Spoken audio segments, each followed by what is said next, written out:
Today we are going to start the social studies, that too in civics part. Here the first lesson is what is democracy and why democracy. Let us start our discussion with the question, what is democracy? We all know that democracy is the government which works for the people and also elected by the people. In reality, what happens? It won't happen. The leaders are going to not leaders are not elected by the people, and those leaders who are, though they are elected by the people, they are not going to practice their exercise their powers. So what happens here? We need to change the definition of democracy. Then what is democracy?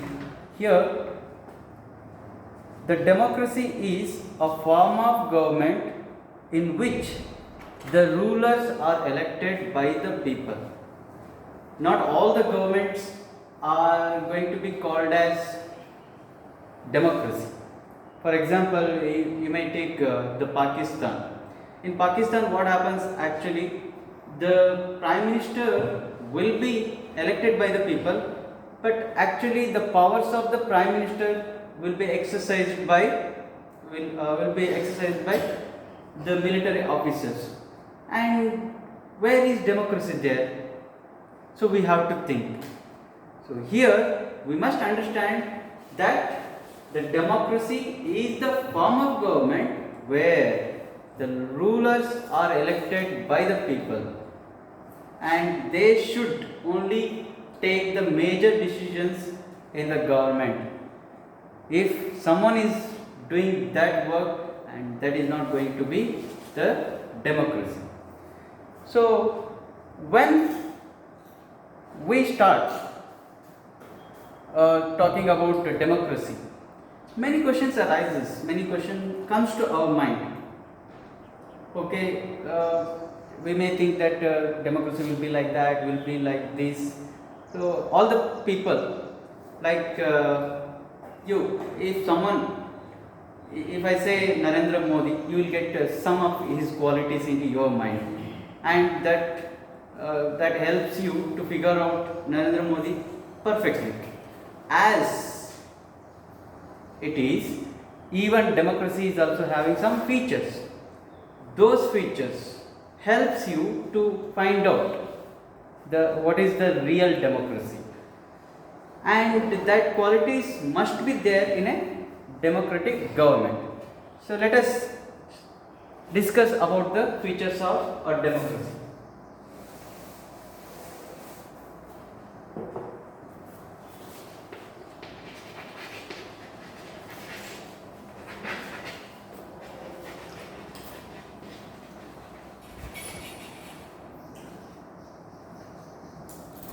So here the democracy is having many features. Rulers should be elected by, as we discussed, rulers should be elected by the people.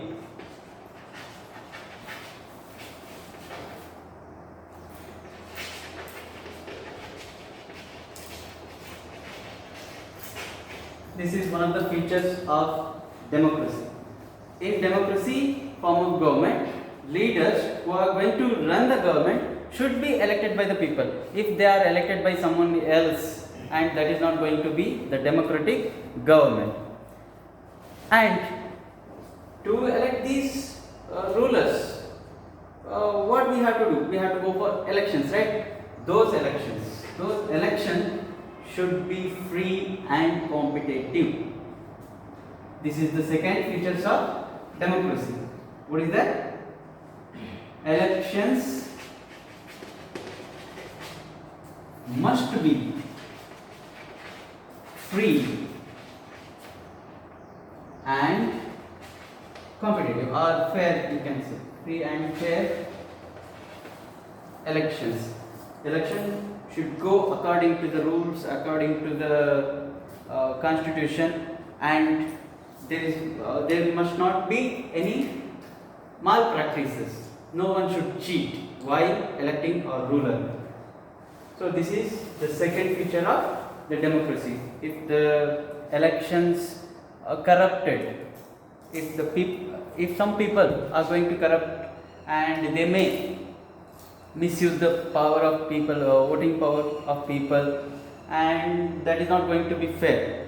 So those leaders who are elected in other ways, not in free and fair, in illegal ways, that is not going to be the democracy.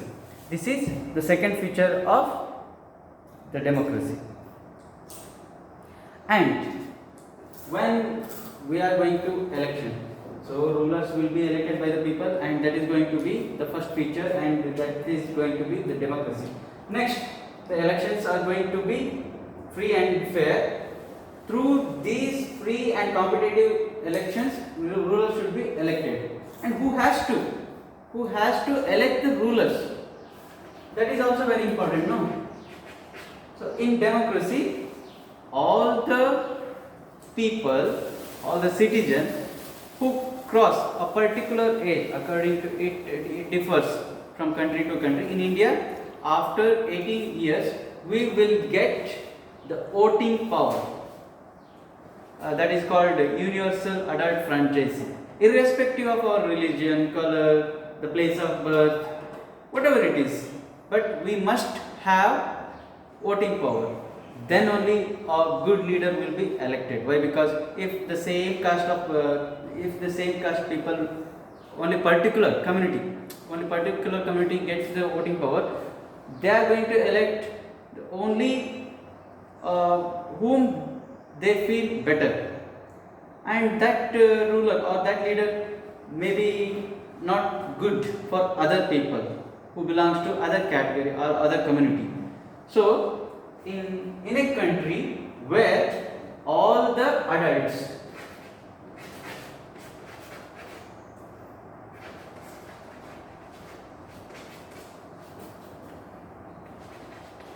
must have vote power, then only we will get good rulers, good leaders. That is what called democracy. This is one of the other features of democracy. Then one more thing happens. Maybe we know that. I think you also know. What happens in villages, because of the reservation, some women participate in the election, but who is going to practice the power of that member? It may be her husband or her father. That should not happen.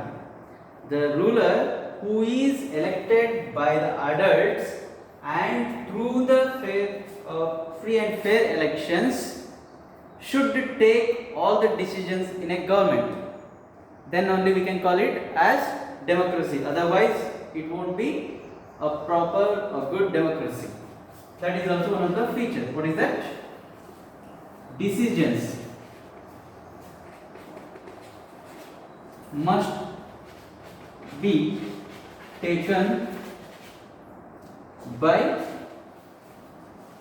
elected rulers. Who is elected by the people, he only should take all the decisions in the government. Then only we can call it as democracy. Otherwise, it won't.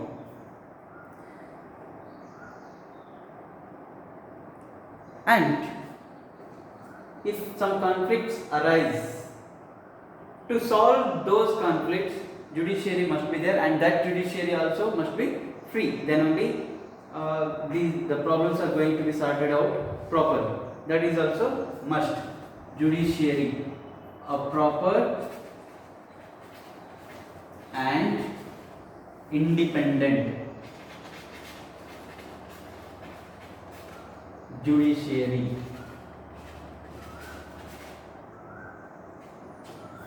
So this also must be there in a country to have democracy.